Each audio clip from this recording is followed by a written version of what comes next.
Anda nak tahu tak cara nak dapat gaji lebih dari pandang mata seorang majikan? Bukan OT je nak dapat gaji lebih, tapi ada 6 cara yang terbukti ni bagaimana nak naikkan gaji kerja anda. Nak tahu? Kalau nak tahu caranya adalah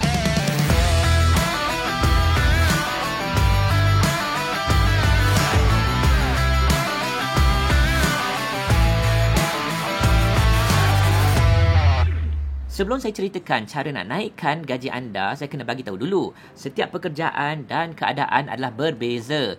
Ada bidang yang lebih mudah dan ada juga pekerjaan yang lebih susah untuk naikkan gaji. Tapi saya rasa majoriti apa yang saya nak sampaikan kepada anda ni kan dapat membantu anda. Cuma mungkin apa yang saya sampai ni kalau tak dapat diaplikasikan dalam pekerjaan anda, saya rasa anda tetap akan dapat idea bagaimana nak tingkatkan lagi gaji anda. Juga perkongsian saya ni adalah lebih dari pandang mata seorang majikan yang dah lebih 20 tahun pengalaman mencari dan naikkan gaji pekerja. So, let's go. Nombor 1, nasihat pertama saya adalah tamatkan pembelajaran. Kebanyakan tempat kerja memang akan lihat pada kelulusan dan sijil. Lepas SPM, sambung belajar lagi dalam bidang yang anda minat dan mempunyai permintaan kat luar sana.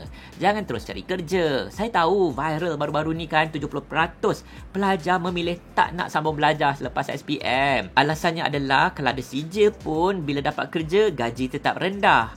Memanglah di Malaysia masalahnya begitu. Ini memang masalah yang kita hadapi kini. Saya pun sedih. Tapi lihat long term. Walaupun pada mulanya gaji starting rendah, dengan kelulusan dan sijil, bila ada pengalaman 2-3 tahun anda boleh dapat gaji yang lebih tinggi. Dan nanti saya akan bagi tahu caranya. Nombor 2, belajar skill baru di luar waktu kerja. Sertai program-program pendek untuk tambahkan skill dan kebolehan anda dalam sesuatu bidang. Kalau ianya kena-mengena dengan bidang kerja anda, lagilah bagus. Skill-skill ini pasti akan membantu anda memohon gaji yang lebih. Sebagai contoh, jika anda dalam bidang sales, apa kata anda belajar juga cara bina laman web? Dengan kebolehan tambahan ini, mempunyai skill bina laman web, pastinya anda dapat minta gaji lebih. Atau katalah anda dalam bidang IT, tambahkan skill dalam bidang AI, big data ataupun cyber security. Memang ada banyak kos-kos pendek ni disediakan di luar sana dan cari program yang komplement dengan bidang kerja anda. Pastikan juga program-program ini memberi sijil. Syarikat memang suka tengok sijil. Bila ada skill dan sijil macam ni, majikan pasti akan impress dan mudah naikkan gaji anda. Nombor 3, bahasa. Okey, yang ni sensitif sikit. But hear me out. Ramai yang minta kerja tak sedar bahawa pengetahuan bahasa pun memainkan peranan yang penting. Dan saya merujuk kepada 2 perkara di sini. Nombor 1, bahasa English. G. O. G. L.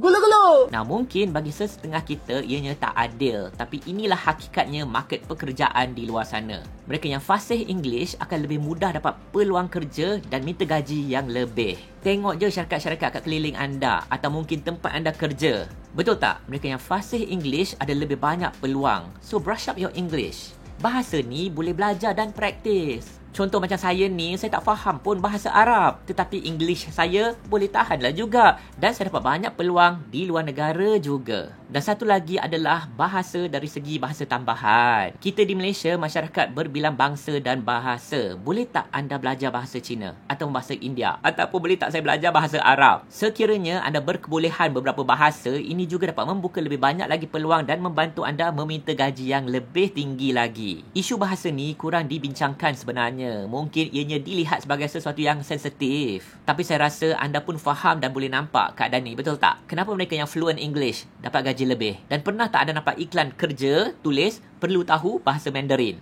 So, I rest my case. Nampak tak ini terjadi? Tapi kan, apa pendapat anda?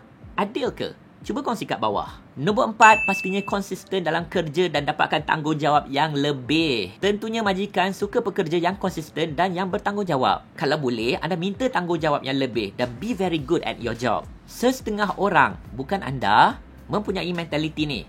Alah, gaji sikit, tak payahlah buat kerja banyak. Mentaliti macam ni lah yang akan buatkan kita stuck. Majikan akan sentiasa nampak pekerja yang buat lebih dari apa yang dibayar. Ini akan menjadikan mereka indisposable. Apa tu indisposable? Kan dah cakap, kena pandai English. Maksudnya, susah nak cari ganti.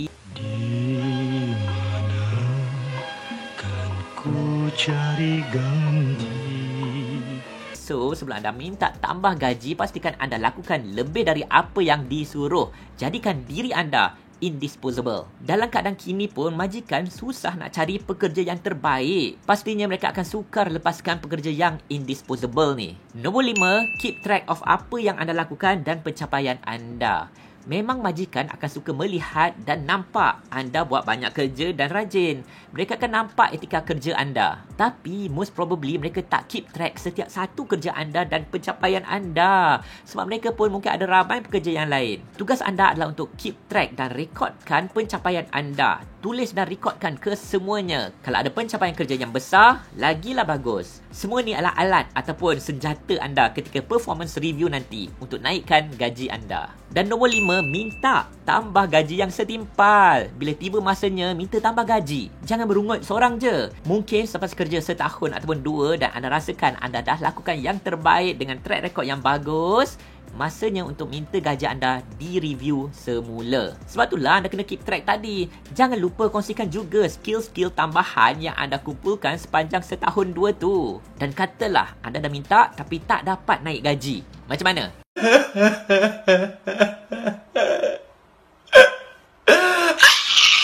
Atau kenaikannya adalah sedikit je dan tak setimpal dengan apa yang anda lakukan. Kalau setakat 3%, 5%, kira sikit lah tu. Dan nombor 6, cari kerja lain. Ramai menggunakan strategi ini untuk naikkan gaji. Sentiasa cari peluang kerja di tempat lain yang memberi gaji yang lebih. By the way, anda nak tak saya buat video macam mana cara nak dapatkan kerja dengan lebih mudah? Tip-tip untuk dapatkan kerja. Kalau nak, bagi tahu kat bawah dan mungkin saya dapat hasilkan video juga untuk anda. Syarikat dan tempat kerja sentiasa membuka peluang kerja kepada mereka yang berpengalaman beberapa tahun. Selain dari sijil, tempat kerja mementingkan pengalaman, work experience. Pengalaman anda beberapa tahun di satu tempat kerja adalah aset untuk anda cari kerja di tempat lain, tempat baru dan minta gaji yang lebih. Saya teringat ada seorang kawan saya yang pada mulanya bekerja sebagai seorang accountant di syarikat kecil. Selang beberapa tahun, dia tukar tempat kerja yang lebih baik dan memberi gaji yang lebih. Selang beberapa tahun pula, cari peluang di syarikat accounting ternama pula. Hari ini, beliau adalah CFO, Chief Finance Officer kepada sebuah bank ternama di Malaysia. Dan umurnya 40-an kini, gajinya berpuluh ribu ringgit. So kalau anda tak dihargai di tempat kerja anda, perbaiki diri anda, tambahkan skill anda dan mungkin tiba masanya untuk anda cari rezeki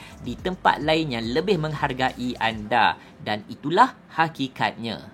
Tapi kan ada satu lagi cara yang bagi saya mungkin lebih mudah untuk tambahkan pendapatan, iaitu mulakan perniagaan online sambilan. Sambil kerja sambil tu buat extra income dari perniagaan online dari rumah. Dan kalau anda berminat nak mulakan perniagaan online untuk dapatkan pendapatan tambahan tapi tak tahu caranya, tak tahu nak mula di mana, tak tahu nak jual apa, kat sinilah saya ada sediakan webinar percuma je untuk anda dapatkan skill tambahan ni pula. Di webinar percuma, nak jual apa, mulakan perniagaan dari zero, saya kongsikan di mana nak mula, bagaimana nak mula dan yang paling penting, nak jual apa di internet untuk mendapat pendapatan sampingan. So check it out, nakjualapa.com, daftar dan pilih waktu yang terbaik untuk anda sertai dan saya akan kongsikan perniagaan apa yang terbaik dan menguntungkan untuk anda lakukan secara part-time. Dan A to Z, bagaimana nak mulakan perniagaan online. So, kita jumpa di sana. Boleh tak macam tu? Kongsikan di bawah juga apa pendapat anda tentang video kali ni. Anda dapat sesuatu? Ataupun boleh tak anda tambahkan tip-tip lain untuk meningkatkan lagi pendapatan anda?